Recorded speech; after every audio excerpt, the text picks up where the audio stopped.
Ball Pit, Ball X Pit. What is it? Here to talk a little bit about one of my new favorite games, Ball Pit. I don't know where the X thing came from, like Spy X Family, Spy Family, Ball X. I don't know how. You tell me. How is it pronounced? Anyway, I've been playing this game since it came out last week. I think it launched last Wednesday or something like that. It is on Steam. It is also on Xbox Game Pass. I still have the PC version of Xbox Game Pass.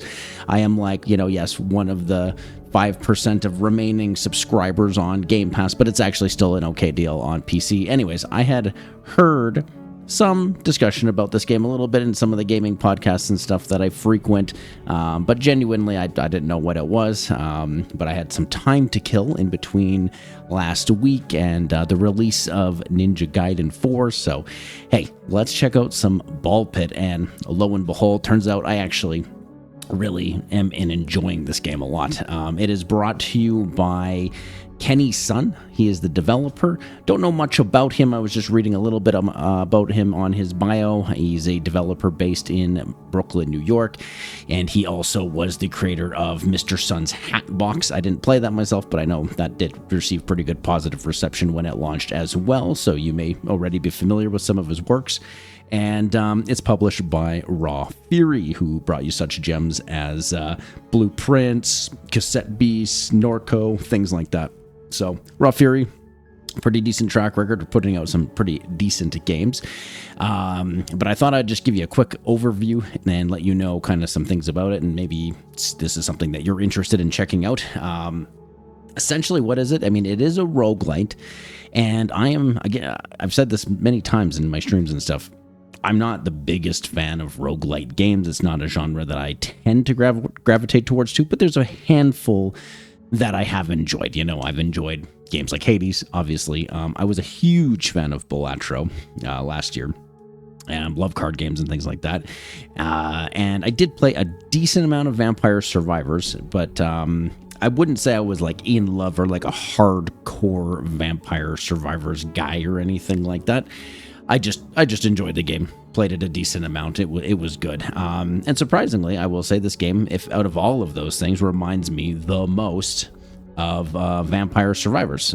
But this is not really a Survivor-like, and you'll see what I mean when we jump into it. It's a very simple game. There's only really a couple different elements to it. The other thing I'll let you know right off the bat here is just pricing wise. So like I said, you can play it on the Xbox Game Pass for, not for free, but if you're on PC, it's a $20 subscription. That's Canadian money. So luckily it didn't get hit with the full ultimate price increase there, and that's like $10 more expensive. But that is needed to play on a day one. I assume this game is on console, but to be honest with you, I actually don't know. I'm not sure about that, if this is on a console or if this is just a PC game. There's a couple other interesting things I noticed about this game too. It is sitting at overwhelmingly positive reviews on Steam, which is always impressive. And it is actually has a good number of people streaming the game, which I was surprised about, because there was a couple times over the weekend where we did play this on stream, and there was like a few thousand people streaming this game, and I was like, I feel like nobody even has been talking about this or even knows what this game is, unless you're like really dialed into like all of the new releases and everything. So it's actually got decent stream numbers and everything. So it seems like there is definitely like an audience for this game and people who are genuinely interested in checking it out and seeing what it is. But it's pretty simple for me to kind of give you the lowdown here. Really, it has two elements to it, or there's two different kind of modes that you're going to be engaging with here. The first one is very much a city builder light. That's what I'll say. By light, I mean it's extremely light. There's not a heck of a lot to it. This is kind of where I'm at. I'm about 9-ish hours, 10-ish hours into the game at this point. And so I could have probably definitely optimized my city and my building a lot better, but I don't know. I've just kind of been throwing stuff down and seeing what happens. I think this is the part of the game that a lot of people may not dig. The good news is it's not super intrusive. It's generally, you don't have to do too much here. It doesn't require too much of your patience. There's not really that much to manage here. And I do have a couple just minor things that I think they could do to improve this. I mean, again, this is a brand new game. It's a small indie developer, so if they want to go in and kind of restructure some of this, then they could do that.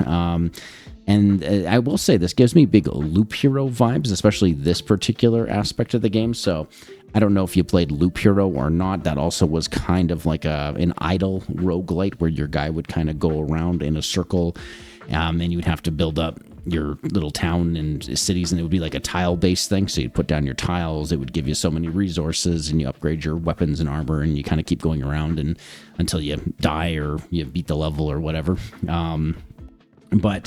So there is kind of a little bit of that tile building element stuff going on here. And then the other thing that really gives me the Loop Hero vibes is the art style. That's one thing I am really digging with this game is the art style. And you'll see what I mean as we dig into it a bit more. But anyways, I'll show you the basic thing. So this is your plot of land. I mean, you kind of start off with just one generally smaller square that's like, I don't know, maybe like this big or something like that, somewhere in that margin. And then from there, as you build up resources, you start to expand into these other areas. So your first option here is you can expand. And you can see there's only a few more plots I have left, actually. I've already carved out like a good chunk of the map here. But yeah, you can just go, yep, I want to expand, boom. And there you go. It opens up a whole new plot of land. Once you have that land, you can go to your, there's of course a rearrange option. So this is, you can, drag. That's not working. There we go. Okay. So it's, you can just move things around or however, right? So there's that element, whatever, you get that. So you don't have to completely destroy your city or anything. If you kind of build something in the wrong spot, you can kind of just drag it along however you want, right? Replace it however you want to do it. It's not a big deal, right? Pretty easy that way. So pretty functional. But you're going to be spending most of your time here in the building menu, and they're very basic economy. You've got gold, wheat, wood, and stone, and you can choose what you want to build. So you can build your wheat field, your forest, your boulder, and each of these give you, obviously wheat, wood, stone kind of thing. Each building requires a specific type of resource to build it. So if we look at the farm, for example, you need 100 gold to build the farm, right? This one requires 75 gold and 75 wheat. Stone mine, 5 wood. Gold mine, you need 12 stone, so on and so on and so on. So this is kind of, you've got 3 tabs here. You got your economy tab.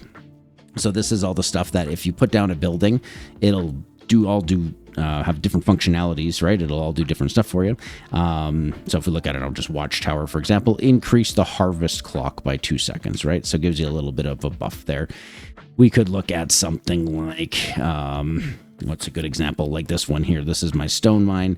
So you can assign a character here to harvest up to 2 stone from each adjacent boulder every 9 minutes. And you can see this again, probably not super well optimized here, but what I could do in this scenario, right? I could rearrange this. Oh, shoot. Oh, okay, so actually I can move multiple things at a time there. I don't want to do that. So we could just do that. And if I really wanted to optimize this, I could probably figure this out so I could, cover the whole thing in stone, basically, just as an example of how you could potentially, fool around with this or whatever, right? Like I say, I've just been putting random stuff down and making progress. It really hasn't been that big of a deal. It's been fine. And then you get your warfare buildings. So that will, give you like upgrades to your attacks and your stats of your characters and all that kind of stuff. And then the really fun part is your housing. So all of these housing ones, they give you new characters. So this is where a little bit of the Vampire Survivors energy comes into it here, where, if you think back to Vampire Survivors, you started off with like, I don't remember, 4 or 5 different characters or whatever it was, right? You had like a mage and the old man or what, I don't remember the names of them now, but they would all kind of start off with like a specific ability, and then you would build off of that kind of thing.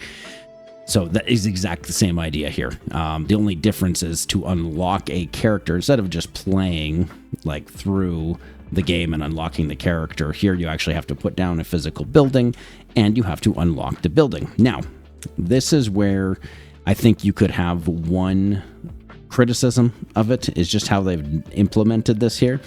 And so I have a couple suggestions of what, could be changed to help this out a little bit. And maybe I'm not far enough in the game to, maybe I haven't unlocked something yet. But as far as I can tell right now, and if you know something I don't, please tell me and leave it in the comments. I'm very, very happy to know if you have a better suggestion than this. But what you have to do, so you can move your guy back and forth here. You can see him at the bottom, right? And you can see there's this line. And it's literally like a pinball game, and you have to bounce him off. And every time a guy hits a building, so this one here, I haven't constructed this diplomacy hall, for example. I need to hit it 8 times to unlock the building, right?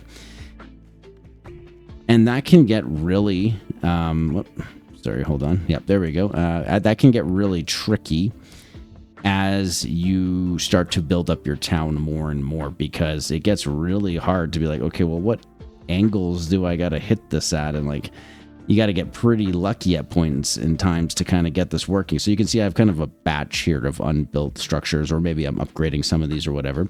So what you got to do is kind of choose your best shot here. And I guess, again, you could literally rearrange the building and like put it right in front of you every single time. So you can do that, but you don't really want to rearrange your buildings every time you want to build a new structure.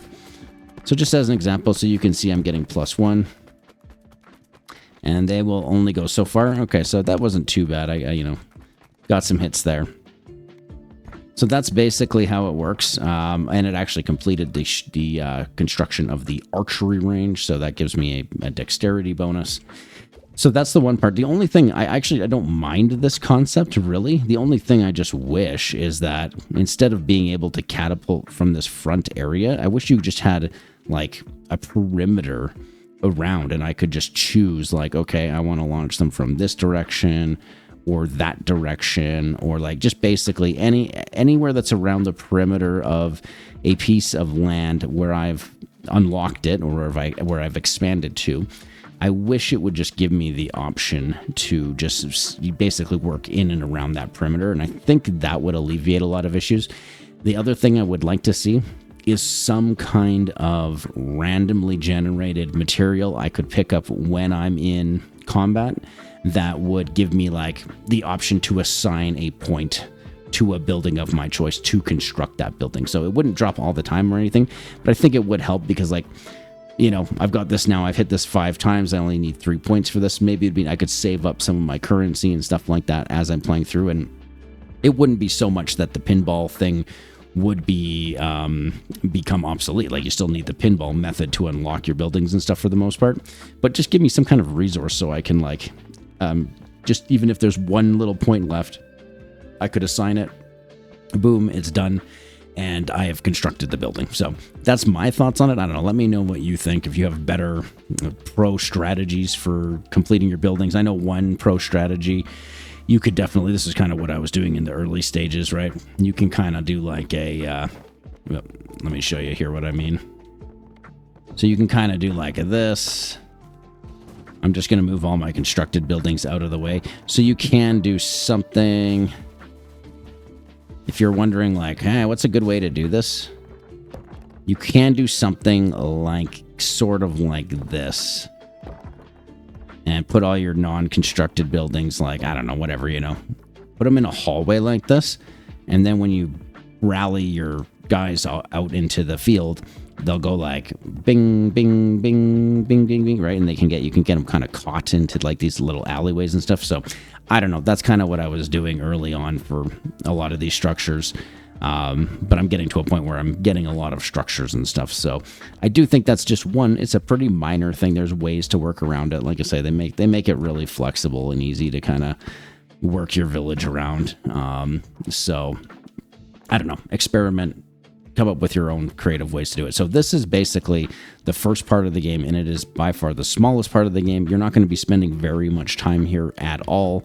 This is going to basically, you're going to spend a couple minutes here to kind of upgrading things. That's the other thing. You can just hold tab on this screen. I'm not sure what it is on controller, but anything that's blue is something you can upgrade. Oh, whoops, I'm still on the rearrange thing. So we can click here, right? And I can upgrade this building, for example, and it gives me a stat bonus to leadership, as an example. So play around with this, take a look. It's really not a big deal, and you're not going to be spending the vast majority of your time in this screen by any means, okay? However, this is what leads us to the next part, the ball pit. You're like, why is it called ball pit? What's the deal with that? Explain the ball pit to me. So here we got the pit lift, and this is what will take you up and down through the world and to the different levels. So I'm working my way to level 5 right now, and let's say I want to rip a match. And so here you can pick your character.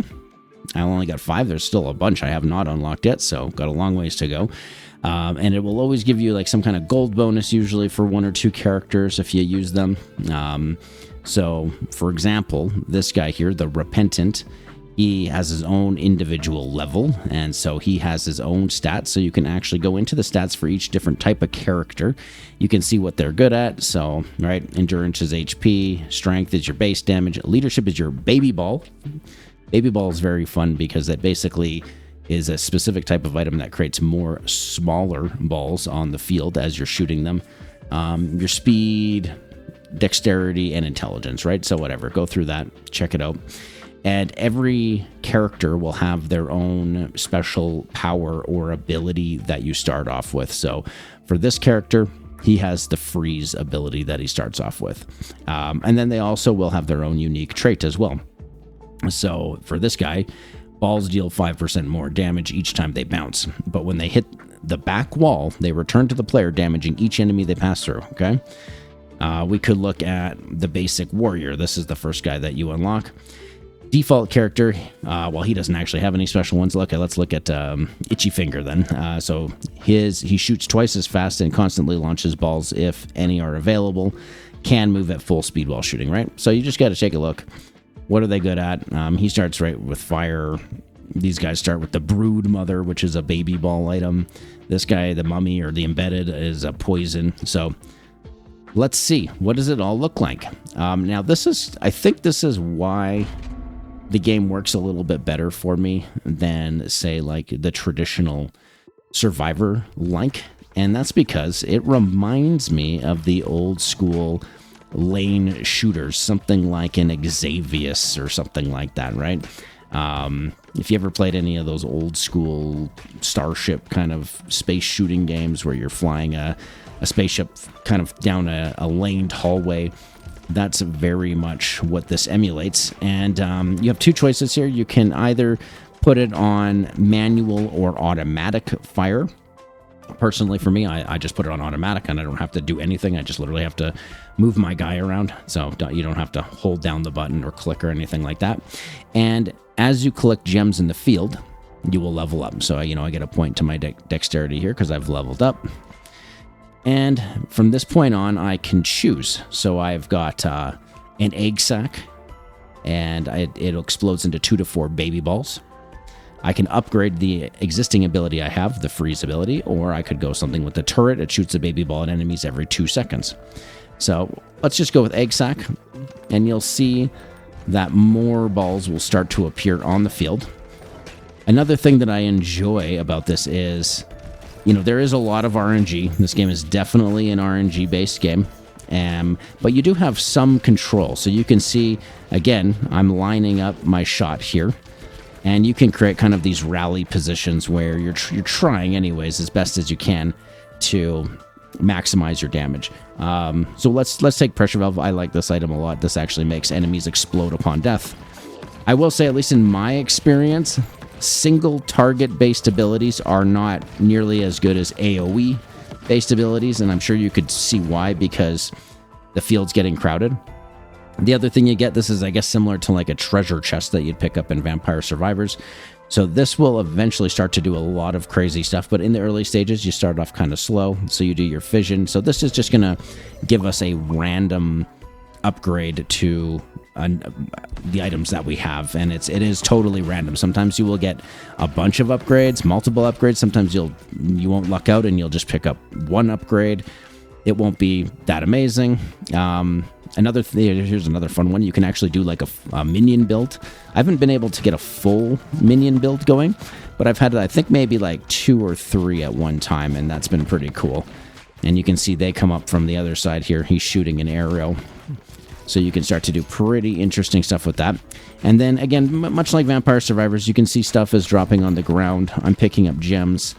There is gold coins dropping as well, which we can use to re-roll the items, which is quite nice because, I mean, you will be re-rolling items constantly all the time. This is the second level that we're playing, so you will access this particular level pretty quickly. And you see enemies have like kind of multi-tiered pillars and stuff they're on them, which takes a bit longer to kill them and that kind of thing. We're gonna go. Actually, we could re-roll here, and you see it gives me an upgrade here. I'm gonna upgrade my pressure valve because I think this ability is really good. I want to see if we can actually find a. Oh, so we just got a huge upgrade there. All of our abilities that just got upgraded. It shows you in the top left-hand corner there what we've upgraded. So you can see we've got 4 abilities: our freeze, our egg sac, our pressure valve, and the archery minion. And they're all level 3. Level 3 is the max for all your items. So once you've hit level 3 on all of the items here, that means you can't level them up anymore. So at that point, you want to grab a new ability. And let's go with the Golden Bull. Why not? Just having fun, you know. Well, again, a little bit of a minion build going on here. In the bottom left-hand corner, that's your life. The red ball is your life. So keep an eye on that. In the first couple stages, actually pretty hard to get hit. You're not going to have to worry about getting hit all that much, to be honest. But once you hit like stage 3, then it becomes a lot trickier. The game does get difficult, so you might go, the first couple levels, you might go, this really doesn't seem that bad. I'm like a master of this already. Believe me, you're not. Okay, so the next step here, we can fusion. So what this will do is combine 2 fully upgraded items. So let's fuse that. And we now have a freeze egg sac. So it's combined both the egg sac and the freeze ability into one single item. And not actually what that will do. So if we look at our equipment, that actually cleared out one of our slots because you can only have 8 items at a time. And that cleared a spot for us. So we now have a spot to put in a new ability. So that's one of the bonuses of fusing, that's the primary reason why you're fusing your abilities. But you try to want to, especially early on, first few levels, you want to really kind of upgrade what you can first. So here we could get like the light ability. Light is pretty good because it blinds enemies so they won't hit you. Again, once you actually start getting bombarded by enemy attacks, the blind is pretty darn good. And I find light, well, you'll see. I'm hoping we can find one here. So there's 3 uses of the fusion things. So there's either you're either creating basic basic materials, I should say, like gold, wood, stone, things like that. And you can even carry those into the next map with you. Okay, so this is a good example. So if we hover over the laser, it's the vertical laser, so there's a horizontal and a vertical version of this. You can combine it. It synergizes with the light ability. So our light ability synergizes with this. So always pay attention to what it's synergizing with. And we can create, I think it's called the laser beam, I believe. I don't remember exactly.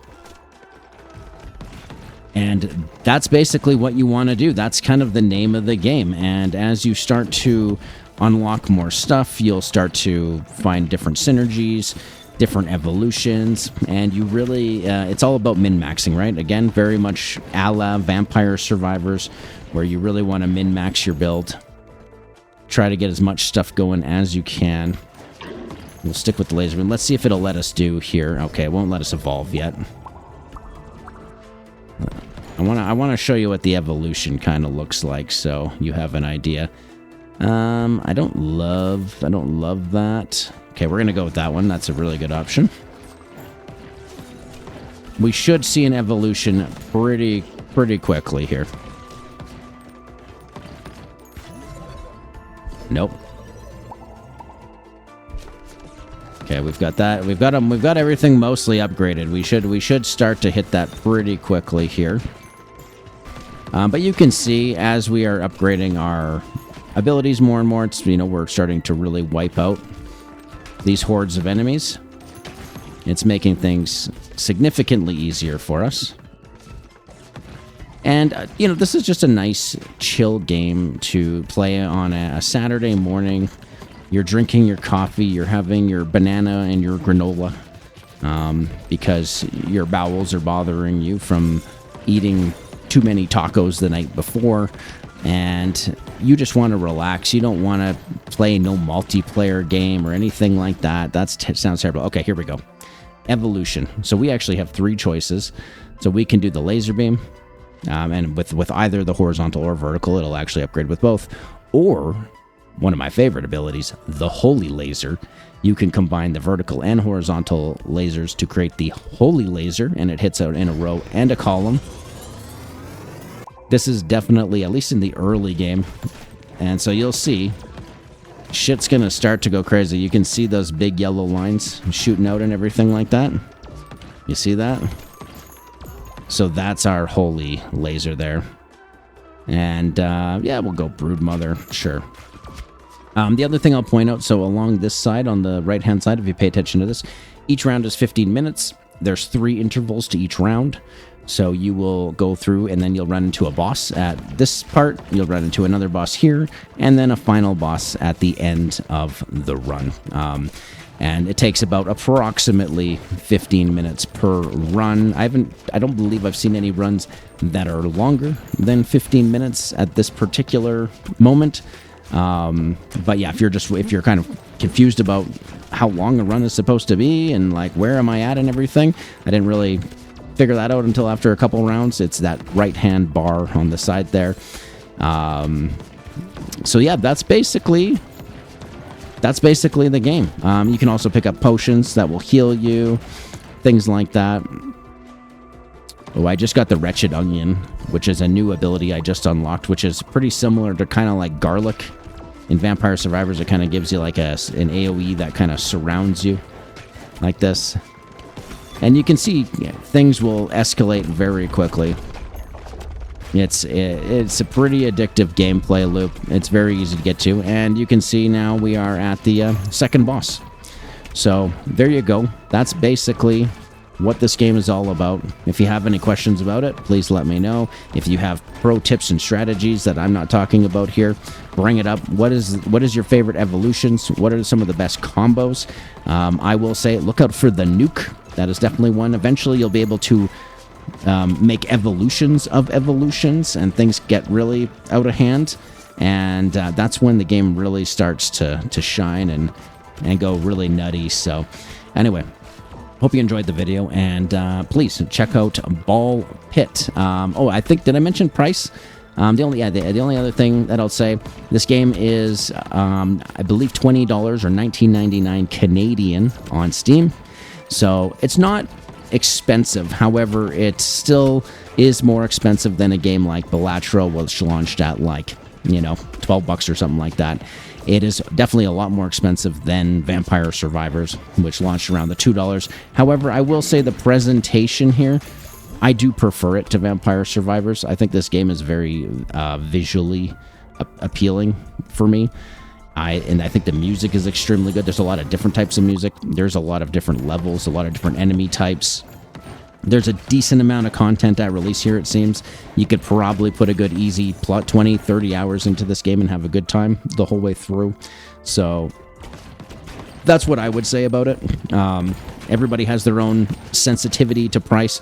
But yeah, essentially this game is, depending where you live, anywhere between the margin of probably like 15 to 20 bucks. I think it's worth it, but again, it is on Game Pass if that's an option for you and you want to play it there. So anyway, thanks for watching, and we'll see you on the next one.